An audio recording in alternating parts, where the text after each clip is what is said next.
అందరికీ జైభీమ్. నమస్కారం అండి. ఈరోజు ఆంధ్రప్రదేశ్లో Jaganmohan Reddy and co fake batch అంతా కలిసి ఒక ప్రచారం మొదలుపెట్టారు.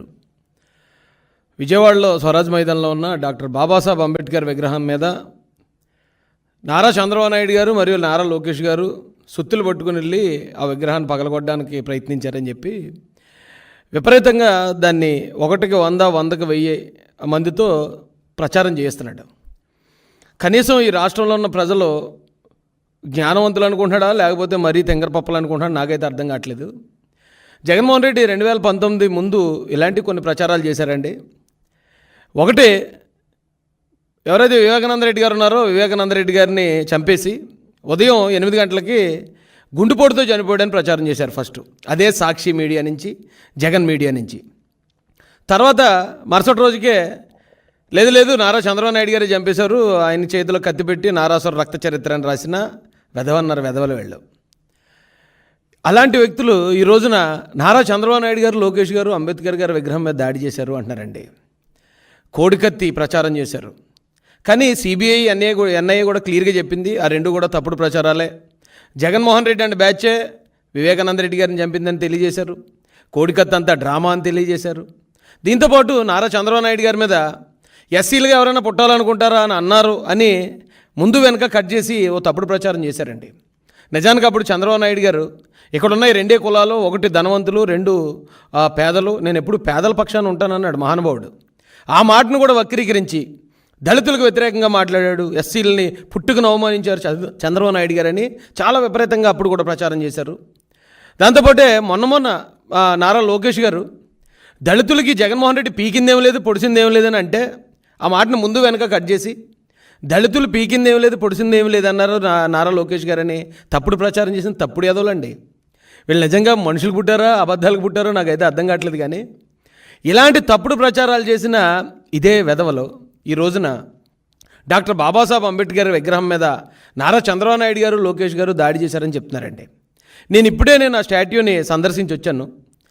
అక్కడ చూస్తే బాబాసాహెబ్ అంబేద్కర్ గారి విగ్రహం 125 అడుగులు ఉన్నా సరే ఆ విగ్రహాన్ని డామినేట్ చేస్తూ ఇంతంత తాటిగా ఎంత అక్షరాలతో వైఎస్ జగన్మోహన్ రెడ్డి అని పెద్ద పెద్ద అక్షరాలతో పేరు రాసుకున్నాడండి. ఇతను పేరు రాసుకుంటే ఎవడికో నచ్చలేదు.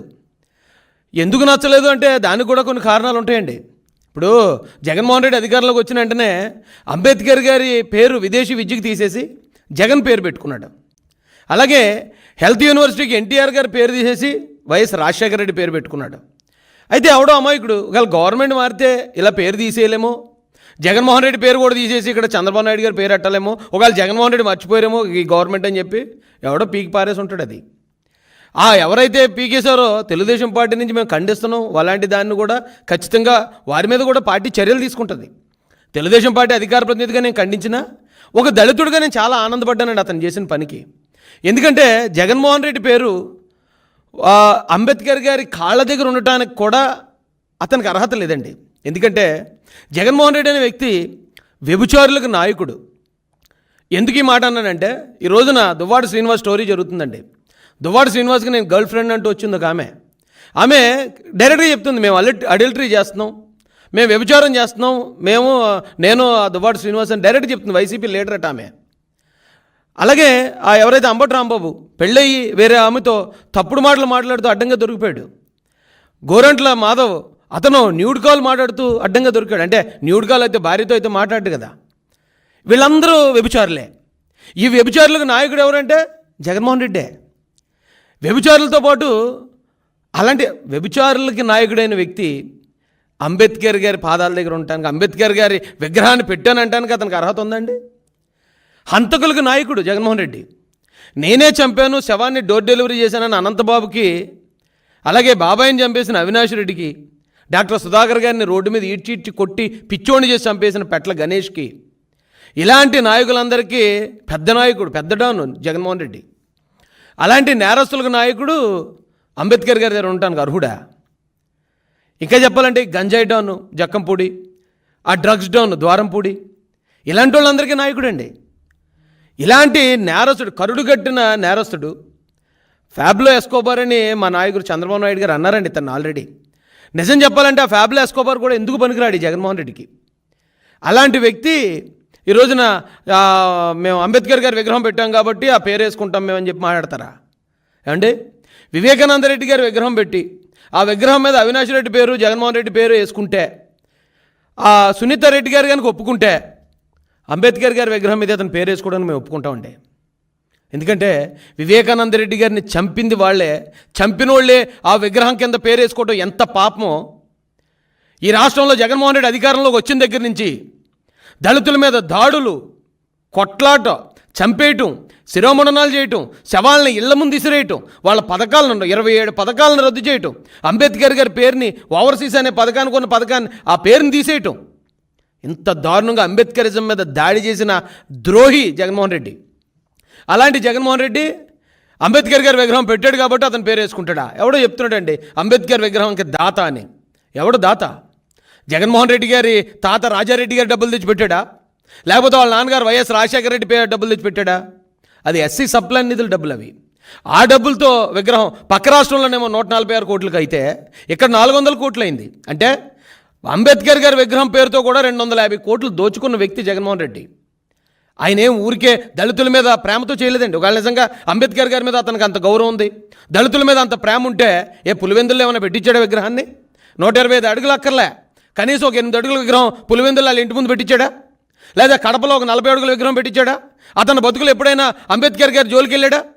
అరే, పక్కనున్న కోనసీమ జిల్లాకు అంబేద్కర్ గారి పేరు పెట్టాలని నారా చంద్రబాబు నాయుడు గారు ఒప్పుకున్నారు, పవన్ కళ్యాణ్ గారు ఒప్పుకున్నారు, రాష్ట్ర ప్రజలందరూ ఒప్పుకున్న ఆ పేరు అంబేద్కర్ గారి పేరు పెట్టకుండా అక్కడ అల్లర్లకు కారణమయ్యి అల్లర్లకు కుట్ర తెరలేపి సొంత మంత్రిని అలాగే ఎమ్మెల్యేంటిని కూడా తగలబెట్టించి కోనసీమలో అల్లర్లు లేపుదామని ప్రయత్నించిన వ్యక్తి జగన్మోహన్ రెడ్డి.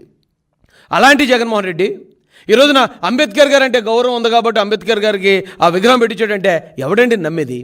ఇంకా ఈ రాష్ట్రంలో దళితులు ఇంకా ఆ పరిస్థితుల్లో ఉన్నారని అనుకుంటే అంతకన్నా దౌర్భాగ్యుడు ఇంకొకరు లేడు. ఈ రోజున నారా చంద్రబాబు నాయుడు గారు దళితులకు వ్యతిరేకంగా ఆయన్ని చిత్రీకరించాలి, దళితులకు శత్రువుం చేయాలని చేసిన ప్రయత్నాలన్నీ ఈ రోజున ఆంధ్రప్రదేశ్లో ఉన్న దళితులందరూ తెలుసుకున్నారు కనుకే ఈ జగన్మోహన్ రెడ్డిని 11 సీట్లకు ఇచ్చి మూలన కూర్చోబెట్టారు. అదే దళితులకి నారా చంద్రబాబు నాయుడు గారు దళితుల నుంచి బాలయోగ్ గారు లాంటి గొప్ప నాయకుడిని కేంద్రంలో లోక్సభలో కూర్చోబెట్టి ప్రధానమంత్రిని సైతం లేచి గౌరవించే స్థానం ఇచ్చారు నారా చంద్రబాబు నాయుడు గారు. ఈ రాష్ట్రంలో దళితులకి 27 పథకాలు ఇచ్చారు. అరే బాబు, మీరు కూడా విదేశాలు వెళ్ళి చదువుకుంటే అంబేద్కర్ అంత టోళ్ళు అవుతారు మీరని ఆ పథకానికి అంబేద్కర్ గారి పేరు పెట్టింది నారా చంద్రబాబు నాయుడు గారు. వందలాది మంది ఎస్సీ ఎస్టీ బీసీ పిల్లల్ని విదేశాలు పంపించి చదివించాడు మహానుభావుడు. అలాంటి వ్యక్తిని, అలాంటి దళిత బంధువైన నారా చంద్రబాబు నాయుడు గారిని ఈ రోజున దళితులకు వ్యతిరేకం చేయాలి, మళ్ళీ ఇక్కడ విద్వేషాలు రేపాలనే ఒక భయంకరమైన కుట్రకు తెరలేపిన జగన్మోహన్ రెడ్డిని ఇమీడియట్గా కంట్రోల్ చేయాల్సిందిగా ఈ రాష్ట్ర డీజీపీ గారిని కోరుకుంటున్నామండి. ఎందుకంటే అక్కడ జరిగింది జగన్మోహన్ రెడ్డి పేరు మీద దాడి. దళిత ద్రోహి జగన్మోహన్ రెడ్డి అంబేద్కర్ గారి దగ్గర అతని పేరు ఉండటానికి అతనికి అర్హత లేదని ఎవరికో కోపం వచ్చింది. దాన్ని పగలగొడితే దాన్ని 2 కులాల మధ్యలో గొడవగా చిత్రీకరించాలని. నిజానికి అంబేద్కర్ గారి విగ్రహం ఇక్కడ పెట్టడానికి కూడా ఒక బలమైన కారణం ఉందండి. అంబేద్కర్ గారి విగ్రహాన్ని దాదాపుగా 150 కోట్లతో అమరావతిలో, ప్రపంచ నగరం అమరావతిలో స్థాపించాలని 30 ఎకరాల స్థలం దాన్ని కేటాయించారు నారా చంద్రబాబు నాయుడు గారు. ఈ రోజున ప్రపంచ నగరంలో ఉండాల్సిన విగ్రహం అది. ఆ విగ్రహాన్ని అక్కడి నుంచి తీసుకొచ్చి, అంటే ఒక పక్కన అమరావతిని నాశనం చేయాలి, ఆ విగ్రహాన్ని తెచ్చి విజయవాడ స్వరాజ్ మైదానంలో పెట్టడం మొదలు పెడితే అక్కడున్న కమ్మ సోదరులు ఏమైనా వ్యతిరేకిస్తే అప్పుడు కమ్మలకి దళితులకి గొడవగా క్రియేట్ చేద్దాం, అల్లర్లు రేపుదామని అప్పుడు ప్లాన్ వేశాడు. అయితే విజయవాడలో ఉన్న కమ్మ సోదరులు ఎంతో హుందాగా బాబాసాహెబ్ అంబేద్కర్ గారు అంటే ఈ దేశానికి రాజ్యాంగం ఇచ్చిన వ్యక్తిని ఆయన గౌరవించి ఎవరు ఏ గొడవ చేయకపోయేటప్పటికీ అప్పుడు ఇతని కుట్ర పాటించడానికి అవకాశం దొరకలేదు జగన్ రెడ్డికి. ఈ రోజున కమ్మవారు అడ్డుకుంటున్నారు, కమ్మవారు దాడి చేశారని చెప్పి ఒక కులం మీద కూడా ముద్రేసి బతుకుతున్నాడు. ఇంకా నిజానికి మనుషులకు పుట్టారా, అబద్ధాలకు పుట్టారా? మీరు ఈ అబద్ధాల మీద ఎంతకాలం బ్రతుకుతారు జగన్ రెడ్డి అని అడుగుతున్నాను. ఎవడెవడైతే దీని మీద తప్పుడు ప్రచారం చేస్తున్నాడో, జగన్ రెడ్డి అనే ఒక ఫ్యాబ్లో ఎస్కోబార్ని మించిన ఒక నేరస్తుడి పేరు మా అంబేద్కర్ గారి దగ్గర ఉండకూడదని కోపం వచ్చిన ఎవడో అతని పేరును మాత్రం పీకేశాడు తప్పించి విగ్రహానికి ఎటువంటి అక్కడ చేటు జరగలేదండి.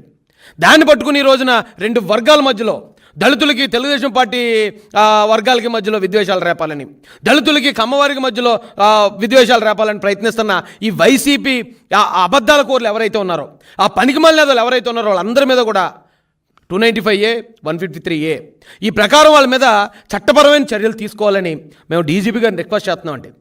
ఎందుకంటే వీళ్ళు ఎలాగైనా సరే గొడవలు రేపాలి, అశాంతి రేపాలి, శాంతి భద్రతల సమస్యలు తీసుకురావాలి, కులాల మధ్యలో మతాల మధ్యలో గొడవలుగా మార్చాలని జగన్ రెడ్డి చాలా ఊపిళ్ళు ఊరుతున్నాడు. దీనికి ఈ రోజున ఆ సాక్షి టీవీలో ఎక్కడ చూసినా ఇదే మ్యాటర్ అండి. ఎక్కడ చూసినా అంబేద్కర్ గారి విగ్రహం మీద చంద్రబాబు నాయుడు గారు, లోకేష్ గారు దాడని రాస్తున్నాడు. ఆ సాక్షి మీడియాని కంప్లీట్గా బ్యాన్ చేయాలి ఈ రాష్ట్రం నుంచి. ఈ రాష్ట్రానికి పట్టిన శని ఏదైనా ఉందంటే ఆ సాక్షి టీవీ, సాక్షి పేపరు, ఈ వైసీపీ పార్టీ. వీళ్ళని ఈ రాష్ట్రం నుంచి కంప్లీట్గా ఎలిమినేట్ చేయకపోతే, ఈ రాష్ట్రం నుంచి తరిమి కొట్టకపోతే ఈ రాష్ట్రానికి ఎప్పటికైనా వీళ్ళ ద్వారా పెనుముప్పు ఉందండి. కులాల మధ్య మతాల మధ్యలో విద్వేషాలు నింపుతారు. ఈ రోజున చంద్రబాబు నాయుడు గారు, లోకేష్ గారు 18 గంటలు పనిచేస్తున్నారు. వాళ్ళు ఈ రాష్ట్రానికి పెట్టుబడులు ఎలా తీసుకురావాలి, ఈ రాష్ట్రంలో పిల్లలకి ఎలా ఉద్యోగాలు కల్పించాలి, ఇచ్చిన పథకాలను సూపర్ 6ని ఎలా నిర్వహించాలని చెప్పి 18 గంటలు పనిచేస్తూ ఉంటే ఈ పనికి మనలోకి ఇంకే పని లేక ఎలా గొడవలు సృష్టించాలి, వర్గాల మధ్యలో ఎలా విభేదాలు సృష్టించాలి, తప్పుడు వార్తలు ఎలా వండి వార్చాలనే దాని మీద వీళ్ళందరూ పనిచేస్తున్నారు. దయచేసి వీళ్ళని కట్టడి చేయాలండి. మేము రేపు కాకినాడ జిల్లా ఎస్పీ గారిని కూడా కలుసుకుంటాం. ఇప్పుడు ఈ తప్పుడు ప్రచారం చేసిన వాళ్ళందరి వీడియోలు, వాళ్ళకి సంబంధించిన వివరాలు తీసి మేము కేసు అయితే అక్కడ పెట్టడం జరుగుతుంది. ఎఫ్ఐఆర్ అయ్యేదాకా అవసరమైతే అక్కడ నిరాహార దీక్ష చేసైనా సరే ఈ తప్పుడు ప్రచారం చేసిన ప్రతి ఒక్కరి మీద ఎఫ్ఐఆర్ చేయించి కేసు నమోదు చేయించి చట్టపరమైన చర్యలు తీసుకోకపోతే ఈ రాష్ట్రంలో ఇలాంటి తప్పుడు ప్రచారాల వల్ల కులాల మతాల మధ్యలో విద్వేషాలు రేగే పరిస్థితి ఉంది. కాబట్టి